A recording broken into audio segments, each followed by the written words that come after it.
Hi, everyone. Welcome to the Good News Podcast. In today's episode, we got a two-parter coming up. Today's the first part of two, and we are bringing back our good friend, Danny Wright. Danny, well, he's just an amazing guy, and I always find myself inspired by conversation with Danny. When it's a podcast, when it's a coffee, when it's a chat on the phone.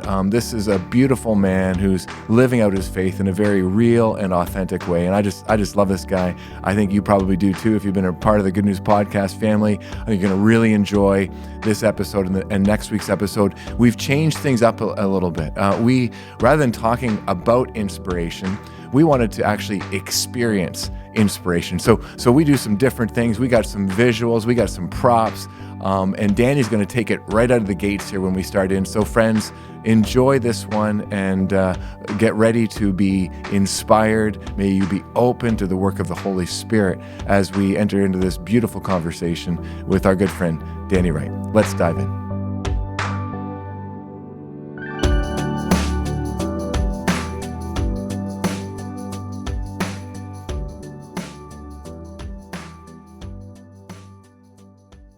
Loving God, we invite you in to our conversation today and ask for your guidance and direction. Lead us where we're meant to go.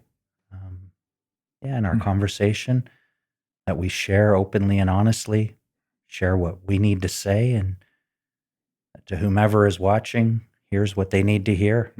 And I thank you for being with us. Amen. Amen. Thanks, Danny. Yeah. Hey, so let's start with this living in inspiration kind of definition here. I love it. Living in inspiration means to be completely immersed in it, surrounded by it, and open to receiving it. When we're living in inspiration, the world looks and feels different. I love that. We attract greater energy and therefore vibrate at a higher frequency ourselves. The highest energy vibration in the universe is love.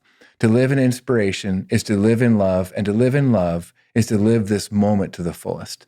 Living each moment to the fullest doesn't necessarily mean we need to be ticking off boxes on our bucket list or seeking thrills, although it may be.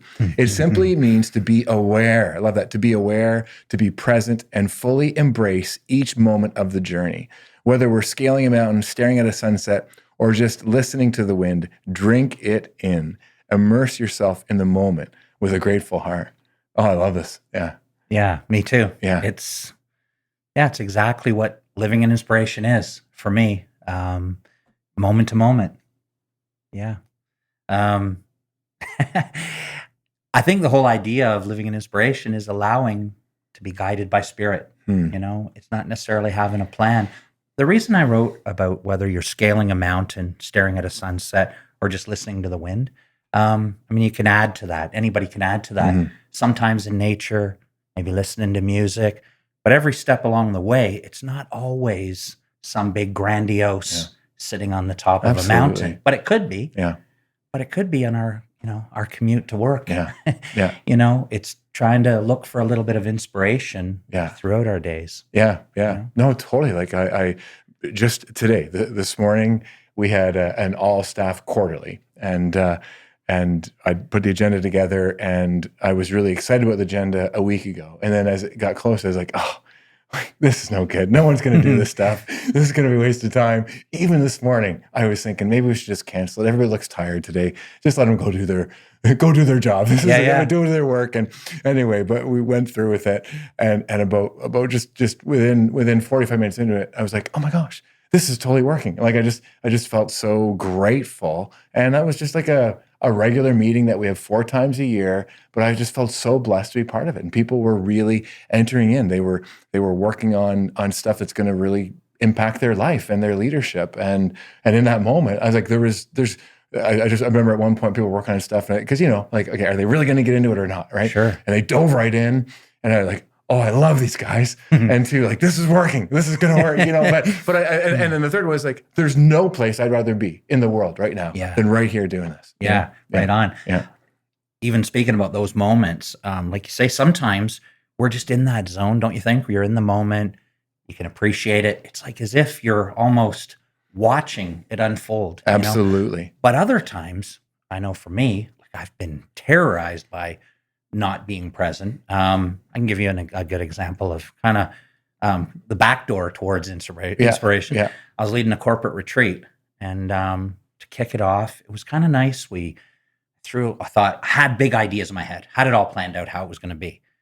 Threw something out there. I think there was 28 people around this big boardroom table. It's up in Hockley Valley. Setting's great. Everything about it was great. Threw something out there, and everybody was staring at me. Instantly, I had a lump like my throat. I was like, oh man, I felt like nauseous. Threw another thing out there. I thought, just lighten the mood. Hey, and I asked a question, kind of open-ended. Nothing, crickets. I was terrified. I'm like, oh my God.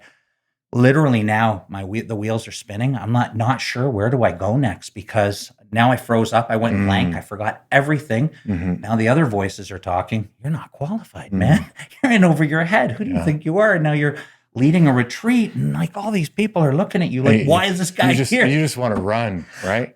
Jamie, I literally, I wanted the ground to swallow me up. I even thought, well, maybe I'll just say, oh, I got chest pain. That's how extreme I thought. I'll fake a heart attack to get out of here. Anything to get out of there. I just want to be anywhere. Totally. So at that point, it was almost like a little leap of faith. Yeah. I just said, hey, you know what? We're going to shake things up right out of the gate here, but in a different way. Let's all sit back. We're going to be quiet. Have a moment of silence. and really, this is for you. 100% for me to help you all enter in. But what's funny is I started out, it was busy. And actually, just before we closed our eyes, one of the ladies in there said, how long is the moment going to be? And I said, I'll let you know. And I could feel the tension in the room. Like, I mean, I did it was a couple of minutes. Yeah. Which in a group of people, it's awkward. And it's long. Yeah, it felt long. And you could hear stirring, all that kind of stuff. Yeah. A couple of times I was like this, Yeah. But everybody was doing it. In that moment, I took the opportunity to enter in, to restart. And the whole idea, asking for inspiration, guide us, where we're meant to go here, help me to find the words, those types of things, where relying more on inspiration rather than say my intellect or, which obviously was letting me down. But what was cool was when we opened our eyes, there's kind of a calmness throughout the room. And I said, how did that feel? What was great was there was conversation. One woman's like, I was thinking about how when the retreat's over, I've got to get groceries, all the things I have to do, my kids, who's watched them, I wonder what they're up to. Now everybody in the room started saying these things. It kind of just set the tone for the retreat. And to me, that whole idea of living in inspiration, although I didn't do it right out of the gate, there's always an opportunity for a reset. To get it back. Yeah, right? Yeah. And that living in the moment, like just the way that you're able to slow down, find some peace, God's there, you're okay. Yeah, and actually, just as you're talking, this reminded me, I've also had times for sure where I find when I'm healthier, I'm more able to be in the moment. When I'm not healthy, when I'm not well, when I'm overwhelmed, not necessarily in a particular moment, but in a particular season of life, I'm just not able to be as present. And there's this panic within me that just prevents me from being present. I'm focused on what's next. I'm worried about what's next. 100%. I'm, kind of freaking out in my own little way inside. In fact, just as that moment you talked about being with this corporate group and just wanting to run away and hide, there was a time, I don't think I've ever shared this before, but there was a time several years ago now where I just wasn't healthy. I was in a bad place. And every Sunday, when I sat down, the first thing I would say to myself is, I'm never doing that again. That's the last time I'm ever doing that. But it wasn't about whatever happened, wasn't even what I said.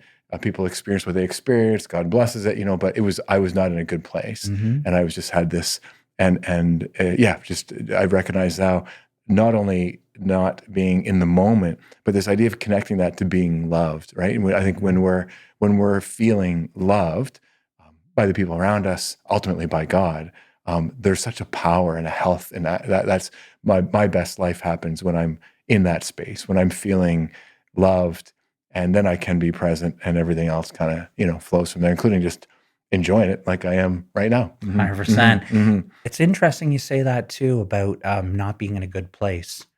I've experienced that. I don't know what you would call it, but I call it kind of living in my head. So there's a whole other world. I can be sitting here with you, but there's this whole other world going on between my ears. So I like, this idea of to live in love, to live in love, maybe more from the heart, a little less from my head. So even when I'm saying, relying on my intellect, I don't mean about anybody's intelligence. Maybe that's not the right way of explaining it, but the whole idea of wrapped up in this other world between my ears, living in my head, really, when you think about it, not fully present in this moment. There's a blockage there. So how can my heart be wide open to receiving what I need? Because I'm pouring out, like you're talking about those Sundays and doing it, you're pouring out, but maybe not filling up fully, do you think? Because there's something blocking that. It's almost like our own heads get in the way. And, to me, living in one's head is also for me not recognizing, like I'm focused on me as opposed to focused on other people, and that's not that you want to do your preparation, you want to do all those kinds of things. You want to be aware of what you're doing and aware of your emotions, but somehow getting outside of myself, like when I'm most able to do that and being present, they kind of go together. I'm in the moment. Right, I'm hearing you. I'm seeing you. I'm feeling you. I'm entering into your life and what you're talking about, whoever I'm with, or the room. If there's a bigger room, I'm just more aware of what's happening in the room. I know in sports when this happens, and they talk about it like everything slows down, right? And I think you just become so present that you're able to see everything happening in a way that you can catch up to the ball or know where the pass needs to go. But it's just like you're present, things slow down, and you're fully there, as opposed to everything racing around you. And it can feel like that, whether you're speaking or playing a sport or that. I remember there was a Michael Jordan, he was having those games where he just couldn't miss. And, he obviously, the mental part of the game that was so also part of his not only was he physically phenomenal, but he had a mental, right. Exactly. Yeah. Dialed in. Dialed in to me is the opposite of like being so focused on like he was just dialed in. He knew what needed to happen. He was an encourager. He more of a butt kicker. But he was taking on the whole thing. But in this one game, I'll never forget. He just couldn't miss. Like he just couldn't miss.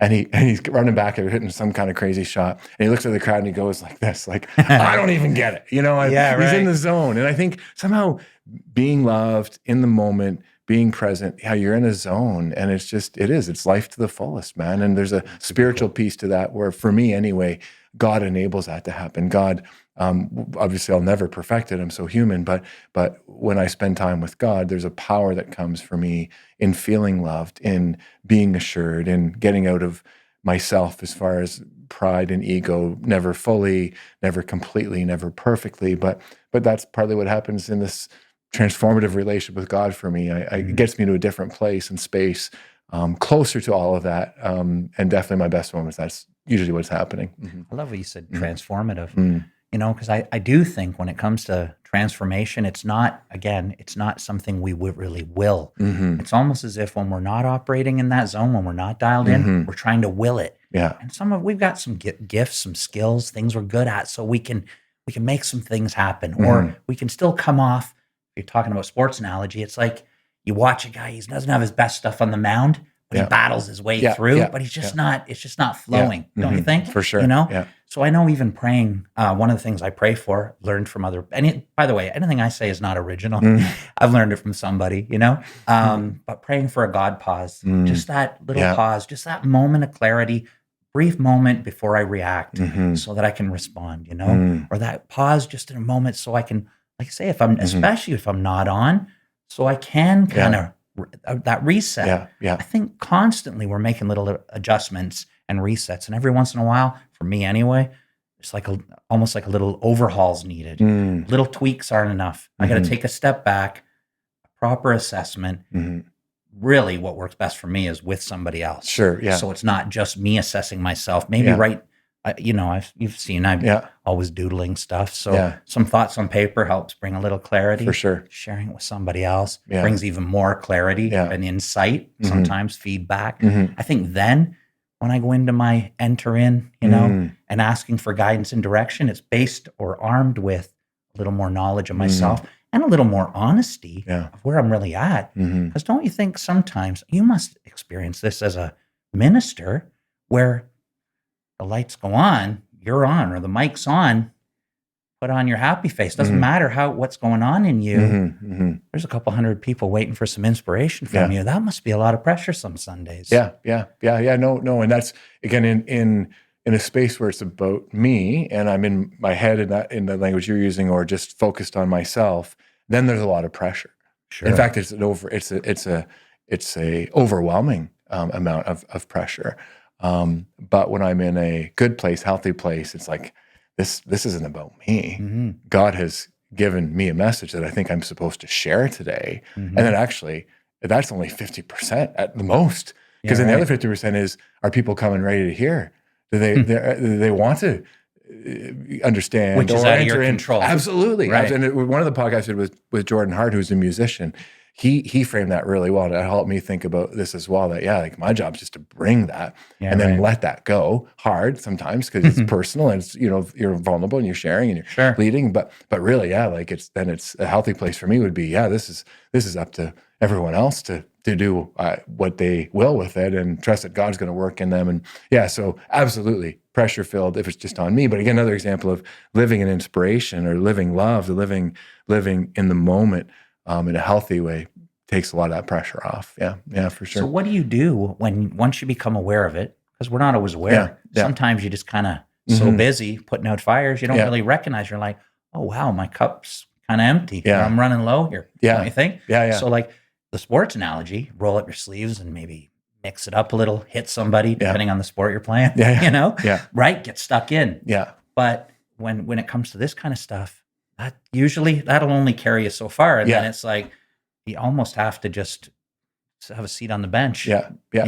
So like, what do you do? Yeah. Well, your idea of a God pause is really important to me too. I mean, my own life, as far as prayer and every morning, that's how I start the day. It's like a lifeline for me. I just can't imagine. So even if I get out of kilter as I'm going through a day, there's something about that morning routine that just really brings me back centered, grounded, usually like almost always feel hungry and ready after that time. It's amazing to me. And I can wake up not feeling that way, whether it's something I'm hanging on to from yesterday or something I'm worried about coming up that day. But I take that time with God and I'm changed. Like every day, I'm changed by that.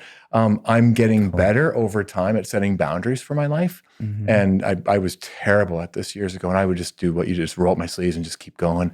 And I think the awareness of, okay, well, hey, that was a major, could have been a big meeting that I was leading. It could have been a big funeral that was really heavy, and just way more aware of those things and giving myself space to take a break. So I might plan in a golf game, or I might just take off early in the afternoon and go for a walk, or just all those other things too, like sleeping and eating and just trying to be as healthy as I can. But I think the prayer for sure, like that just is where the transformation starts for me. Okay. But then also the reality of being aware of when I'm in a space like that where, I just need to look after myself a little bit. And I love it. There was a guy years ago, he said, who's in charge of your inspiration? You are. Right. Yeah. I think especially for all of us, like that's not, some people will say, oh, you're looking but they're not usually, anyway, you got to, I just, as a leader, as a person, I just have to kind of look after that myself and be aware of that, but then also know the things that kind of fill up my tank. And for sure. Yeah. Well, that's actually kind of neat. This, I think there's a natural segue here. Nice. Anybody watching can see we've got a whole bunch of stuff over the table here. So for a little bit of inspiration, this is actually a photo. I'm not sure if we get to zoom in or not, but it was on my commute every morning. And it's a graveyard. Some beautiful sunrises there. The timing a lot of times more in the winter when I'm going by there. And anyway, there was a picture I took. I get a lot of inspiration looking at it just alone. And it's funny. So to take it back one step first, my commute was really getting to be a drudge. I don't know what the word, a slog, So what is it, like how long? Hour and a half. Yeah. Okay. Each way. And that's, every day. There's no opportunities for working remotely. Mhm. So that's not an option. But I was starting to resent it, and we've spoken about this before about, when Mhm. I can gauge where I'm at, whether those things are, I'm grateful, I have a nice vehicle to drive to a good job to, all those types Yeah. of things. Or am I, everybody's an idiot on the Yeah. road and Yeah. all that other stuff. And all of a sudden, a little mental twist and I'm angry about my commute. Mm. So I was trying to be intentional about putting a little bit of effort into improving my attitude in the morning because I went through a stretch where I just felt like, Mm. when you get to a point where everybody out there is an Yeah. idiot, Yeah. you need to Yeah. take a Yeah. step back Yeah. and look Yeah. in the For mirror, sure. right? So, long story short, I came across a quote, or it was actually an article, but a quote, something that jumped off the page for me was, it said, any opportunity where you have an extended period of time, try to view it as a pilgrimage with God or a pilgrimage with your higher power, Mm. with an opportunity to get in to be in conscious contact, Mm. to be in conscious of love, to be conscious of your surroundings, But that word pilgrimage, Mm. not a word that I would maybe use Mm. often, but I thought, how can, driving through traffic be a pilgrimage? But that's exactly it. Mm. It's an opportunity. So open my eyes, open my ears, open my heart, spend a little more time in my prayer and meditation Mhm. before I drive in the morning, Mm. making some little changes. All of a sudden, man, I'm seeing things that, like, I imagine, these things were always there, but I'm seeing them differently, Amazing. right? So I love this quote Yeah. by Thich Nhat Hanh. Hmm. I hope I'm saying his Mhm. name Mhm. right. Just passed away recently, but Buddhist monk, really neat guy, Hmm. total inspirational person, and all about being present here and the now. Anyway, this quote says, "When you contemplate the big, full sunrise, the more mindful and concentrated you are, the more the beauty of the sunrise is revealed to you." Hmm. And I love that. I thought, Mm. the sun's rising, and actually, you sent me Mm. something a couple Mm. weeks ago of a sunrise Mm. along the similar Yeah. idea. Maybe you can tell me about that. Yeah. Yeah. Oh, I love the sunrise and the sunset. Like, yeah. Yeah. Yeah. And just the awareness. Like, yeah. So I'm like, yeah, I'm constantly on the outlook for them. In fact, when our first house that we had, it was just a little townhouse, nothing special. But when you went out on the front porch, just this little tiny concrete porch, just the way it was situated, you could see the sunrise one way and you could see the sunset another way.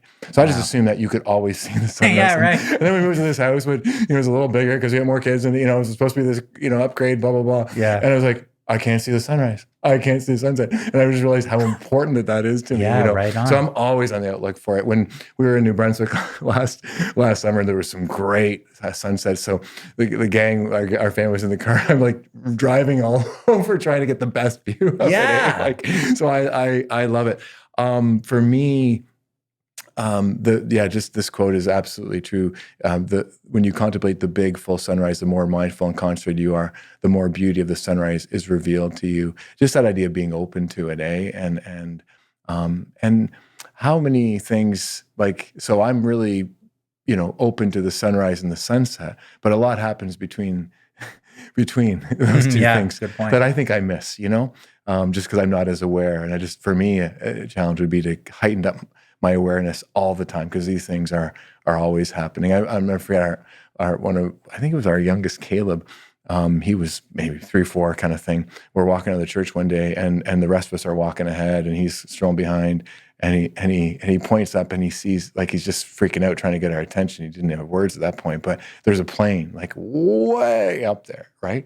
And it was like, oh yeah, okay, cool. We just kept going. But what hit me later was like none of us even noticed it. Yeah, right. And he was all over it because he was at that age where, hey, like Jesus says, like, unless you become like a child, you'll never enter the kingdom of God. You're going to miss it, man. Yeah. It's all around you. And definitely just want to be more childlike in that way, like just constantly aware and in awe of the beauty that's all wonder. around us. Yeah. Because it's there. And it's not that life's easy. It doesn't always change some of the challenging things you're going through life, but I don't know, somehow it does in some ways too. It changes it.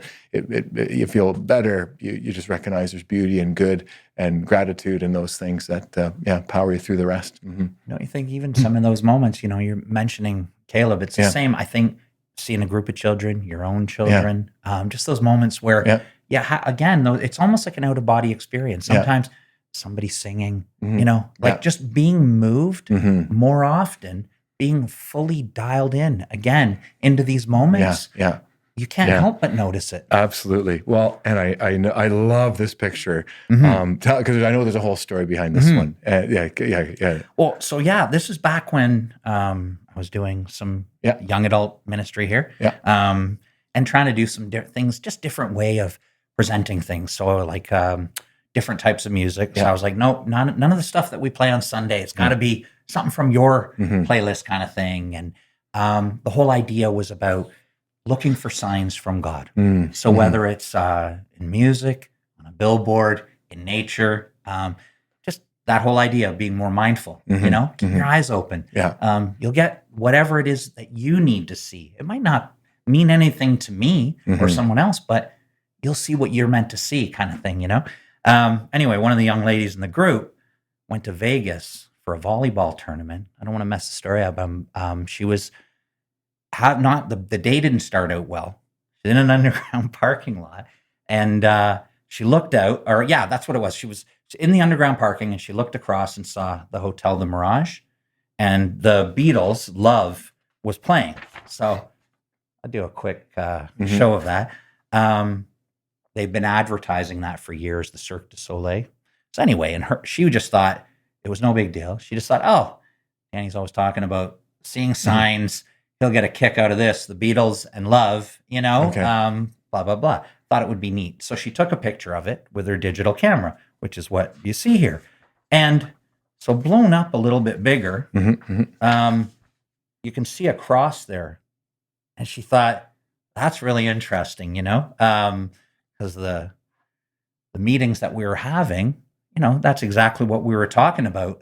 Looking for inspiration. We did a little video, you remember, on crosses.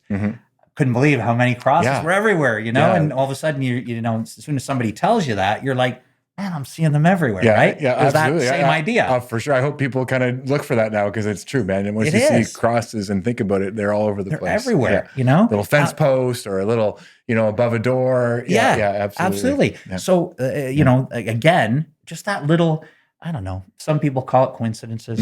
I would call it I've heard people call it a God wink, but just a little reminder like, yeah, man, you're not alone, Anyway, so she thought, pretty bold though, for the Mirage Hotel.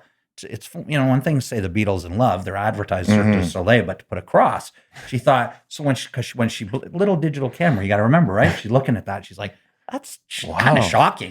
But Las Vegas. Wow. Yeah. So anyway, thought it was neat.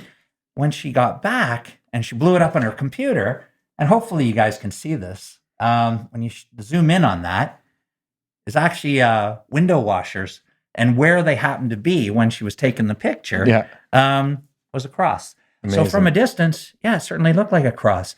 Well, to me, that doesn't discredit anything, doesn't disprove anything. That day, it was on her return when she got back and just thought, what a neat thing. For the rest of her trip, wow, that was wild. I saw a cross at that moment. To me, that's the kind of stuff I get goosebumps. Those are those moments where, like I said, you're not alone. We're not alone, right? Yeah.